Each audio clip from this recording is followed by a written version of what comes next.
So I did some of these videos that I think you should watch if you haven't. At least take some time to watch them. Some warnings about the pre-trib rapture and how the Bible doesn't support a pre-trib rapture. Now, when do the pre-trib, if you, let's say someone's for a pre-trib rapture, again, I don't think it's biblical, but when do they think it's going to be the pre-trib rapture? Well, they'll say, any time. It can happen at any time. But also, some will say that it's going to be before the beginning of sorrows, they'll say, like, because um, that's just how some of them teach it. Now, again, I got the videos up warning against the pre-trib rapture, and the reason I'm going to do this video is because here, again, I want to cover all these are the beginning of sorrows. I want to kind of cover that because, again, some pre-trib raptures, they'll say, okay, the rapture will happen, and then they'll say this. But let's think about this, okay? Because also, some pre-trib rapture, a lot of people will say that, okay, once that would happen, the 7 year confirming let's just say Daniel's last week, that 7 year period would happen, they'd say, and that's how they kind of teach it. So, but then if you think about that, well, it looks like from the Bible it says that the third temple has to be rebuilt, and the Antichrist will go in there declaring himself to be God. So the pre-trib rapture, they'd say, happens, and then the 7 year period happens. But that means, I think that would mean, like, the temple would, you know, you think the temple would be built then, so, like, that's what I'm saying. And then some people will say, well, maybe if they realize that, they'll say, well, maybe, after the pre-trib, there's a short time period after the rapture. Like, there'll be, again, I'm not teaching a pre-trib rapture.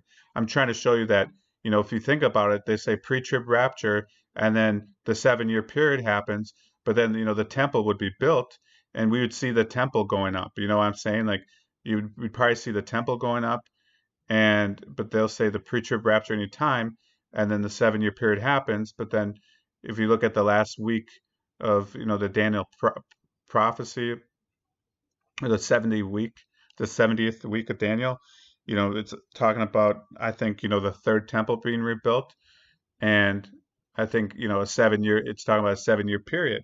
So I'm just trying to point out that because they'll say that there's no signs that have to happen before the rapture, nothing. But they kind of, most of them believe themselves that after the rapture, the 7 year period would start, but that, according to, like, how I understand it, that'd mean the temple would have to be built. Well, then some would say, well, but I don't want to actually get into that second part. But so I'm just warning against the pre-trib rapture, and I want to cover the beginning of sorrows here. And I know that was kind of an introduction, but one last thing I want to stress, one more thing I want to stress is 2 Thessalonians chapter 2 again, one more time, because maybe some people didn't watch the whole video. A lot of people that teach the pre-trib rapture will say in verse 3 that this falling away, they say, is a rapture, and that's just a deception. And I'm not saying everyone that's doing that is doing it on purpose, but to say that the falling away is a rapture, that's wrong. It's talking about apostasy, and you can tell because then it talks about the man of sin being revealed, and there's other verses too in the Bible. But in verse 1, it does talk about our gathering together onto him. So it's talking about the gathering of saints to Jesus. And in verse 3, it doesn't say that. It says a falling away first. It's not saying, it doesn't make any sense to say the falling away is some kind of rapture, okay?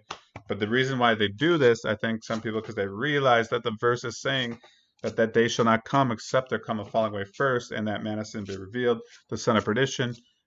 And some people will say that, well, maybe that man of sin being revealed in, throughout, he's been revealed throughout, time, as there's been many antichrist. Or they'll say maybe it's revealed like he's somewhere on earth right now, and that's how he's being revealed. but honestly, I think it's talking about when he gets revealed, it's going to be, um, when he declares himself to be God, and he's not, but how that verse goes. Look it up yourself, please. But when an abomination of desolation happens, he's going to be revealed, and the Antichrist is going to claim to be God. I think that's what it's kind of talking about there. That when he's in the temple, that he's gonna that he's gonna be revealed, something like that. And you know I hope I'm explaining it correctly. And um, but to say that, like, to say it just revealed as he could be somewhere on Earth, I don't think that's really being revealed. If we're being like honest, like, or some people say, the man of sin again throughout, in different times, the Antichrist. But this is talking about like a particular man, the man of sin, and be revealed. And it's if he's just on Earth and we don't know who he is right now, I don't think it's that's being revealed. I think this is talking about you know what I said before, when he's in the temple declaring himself to be God, and about the abomination of desolation. Well, anyway, why that's important, because they'll try to get around this verse. For the first time I read it, to these verses, I was like, okay, the pre-trib rapture doesn't make sense then. But I convinced myself, because I wanted a pre-trib rapture. But again, you just have to kind of go. It's important what the Bible says.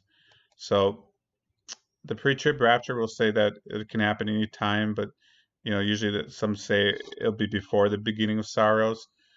And you know, but let's look at this. So, um, I guess I'll just start in. You can read some of these verses. I'm gonna start in Matthew 24, verse 3.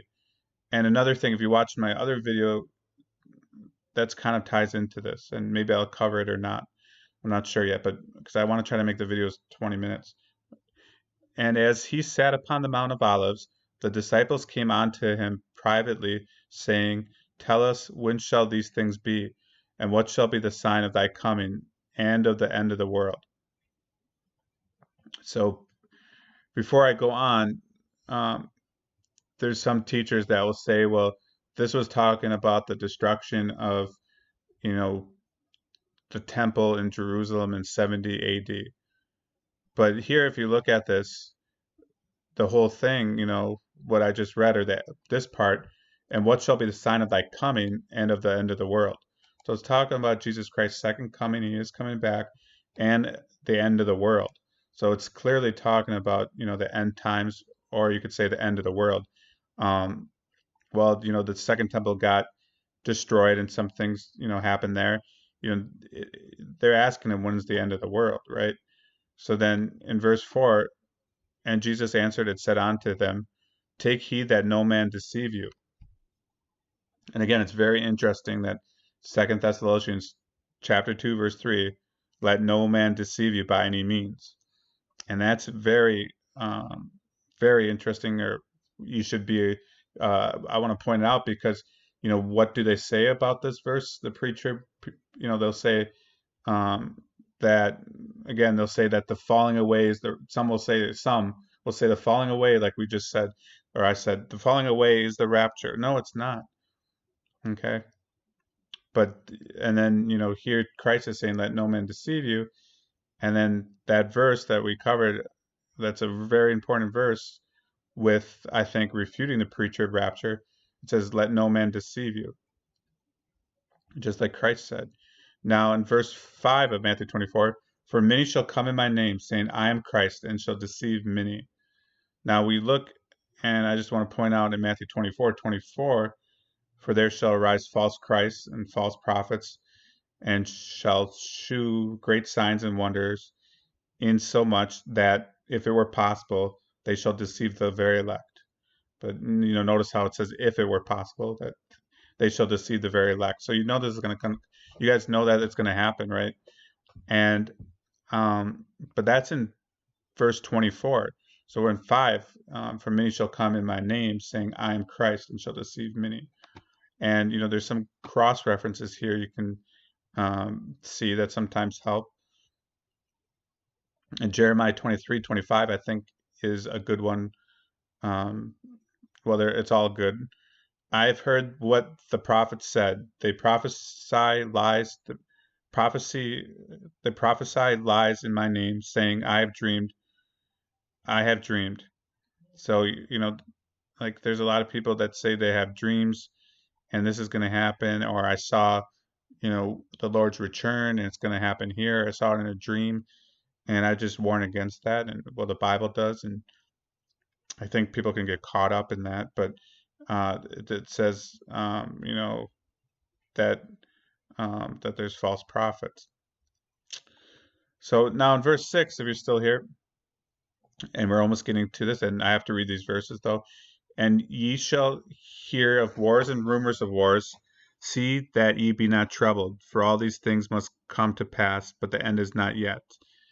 Now I know there's been rumors of wars before and stuff, but it does seem like in this recent a lot of rumors of wars, right? Now in verse 7, for nation shall rise against nation, and kingdom against kingdom. There shall be famines and pestilences and earthquakes in diverse places, if I said that right. Now, yeah, there's been, kind of this before, nation rising against nation, and famines and pestilence and earthquakes and stuff. But, um, you know, I, um, but I'm just saying, like, let's see, how should I say this? Could this be like, another um, to come yet, right? Is there going to be, because, right now there's a lot of rumors of wars, right? And we're seeing a lot of this, talk about, famines happening like in India. And um, they even say on the news biblical famines. What are the chances that they use that, in the news? I mean, I think it's for, to show us that it might be, I think maybe, it's talking about this. Like, I think that, having that on the news about biblical famines, that, it could be talking about, this verse. And now it's pestilences, this coronavirus, it was all over, like, for the most part, the whole world. And honestly, like it does look like it could be again talking about this verse 7. And but first I guess I'd say, like, maybe the earthquakes, yeah, there's some earthquakes too, but maybe it's gonna be worse yet. So maybe you know there's gonna be the famines they said are kind of there are people starving, but they say you know that the famine's going to happen, like even more so in the future, in the news. And this pestilences, maybe it does get worse. So there's a lot of rumors of wars right now, what I'm saying. But the Bible says, but the end is not yet. And this is talking about, where they asked you about the end of the world, right? They asked them about the end of the world. And we're seeing a lot of rumors of wars, and but he says the end is not yet. I want to make sure I get that point. He says, um, okay, because it'll come up here. So, this stuff's happening. Um, and then, this for nation shall rise against nation and kingdom against kingdom. You know, some people, teach that there's going to be like a World War III thing coming up, some point. And then, and then, after this verse, for nation shall rise against nation and kingdom against kingdom, there shall be famines and pestilences and earthquakes in diverse places. And then it says in verse 8, all these are the beginning of sorrows. So I kind of wanted to cover that, I guess. Um, but, read, the rest of these verses. Um,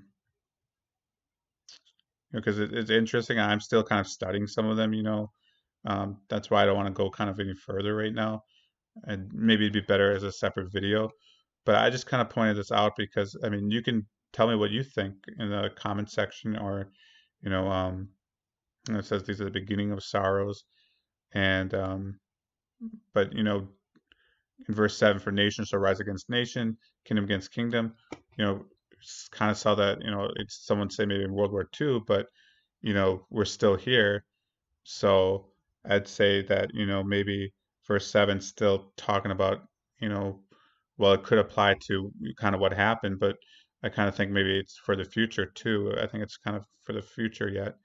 So we've kind of seen the rumors and stuff, and you know, kind of talk about biblical famines and you know this coronavirus thing. Whether what you think about it, I don't know. You might have your own opinion, but originally they were saying it was going to be a lot worse.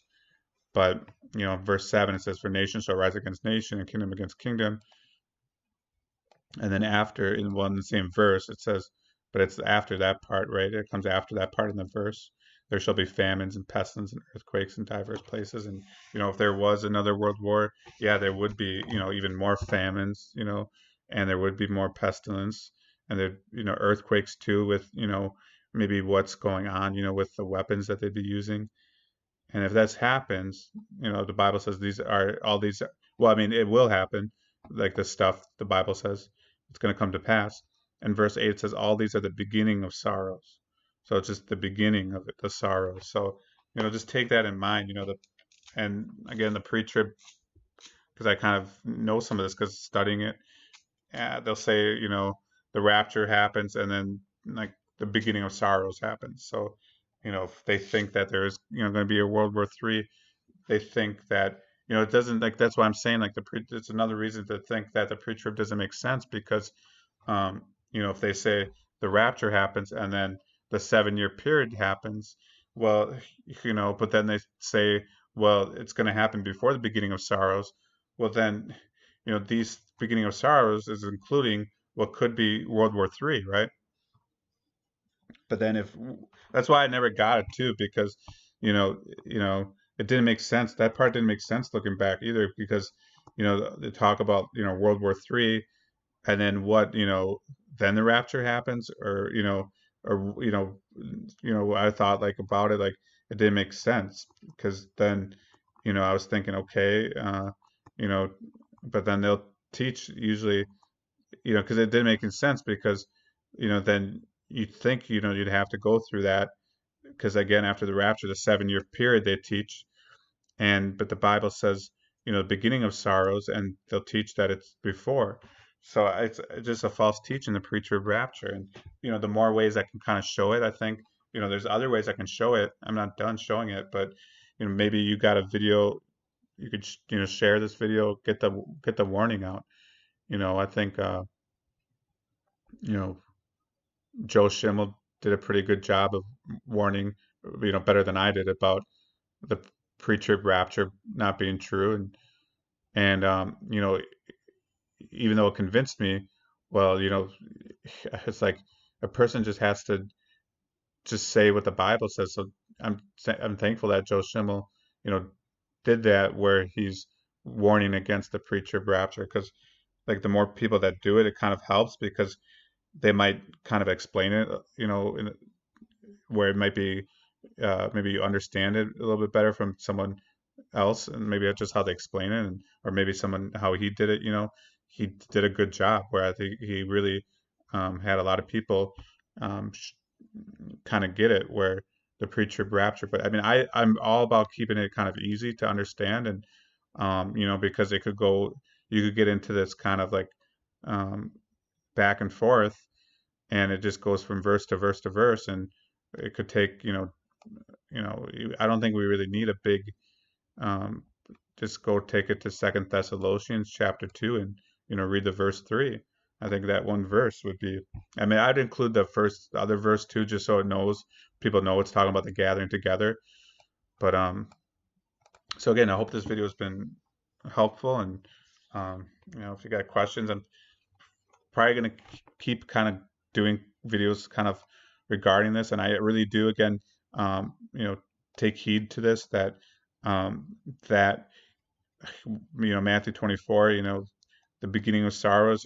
I think as far as it goes, I think there's rumors of war. I mean, I could be wrong, but I think that's the time we're right now, and I could be wrong, but I think, I saw, like, I wasn't even following the news, and there's so many, last year I noticed it really heavy, like the whole year, it seemed like these, like, oh, this almost happened where, this country attacked, or, about the United States, and Iran or Russia was almost going to attack, they'd say like Russia was, this was going to happen, and they almost was going to attack this and this.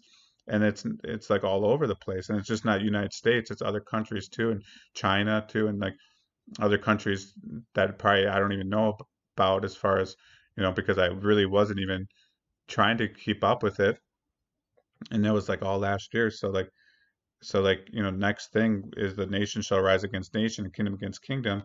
That sounds like possible World War III.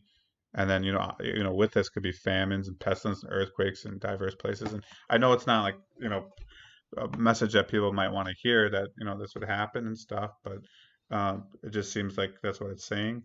So I'd rather just say it like that, rather than, I mean, things are getting bad out there, and I'd rather just tell you how it is, and not sugarcoat it, and you know the thing is, if it would be a World War III, uh, probably, millions of people would be dead, and then the famines, millions of people, and pestilence and earthquakes. You're talking about, I don't know if how many people you're talking about there, but I'm thinking to be a big thing, and I could go into another verse here and kind of get into more, but I don't. I would have to save it for another video maybe, but you know, but the thing is, it's good to know this stuff, because if I was still thinking of preacher rapture, and then some of this stuff happens, and especially if you're getting taught that it's going to be before the beginning of sorrows, that you're going to be raptured, which isn't true,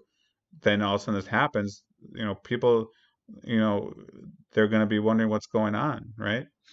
Because they haven't been taught that, yeah, World War III, because they usually get taught that nothing has to happen before the rapture. But is that true? And maybe that'd be a good video to title, the next video, because, you know, um, I think I might, make another video and just say, is that true? And show them verse 7, right? And do it that way, because a lot of people only watch 2 minutes, and I understand. But the thing is, you should try to watch the video, and I don't want to make it too long here, like I said, but um, so that's that. And just um, the point of this video was to just kind of cover again, why the pre-trib rapture is not going to happen, and to show you kind of what they teach.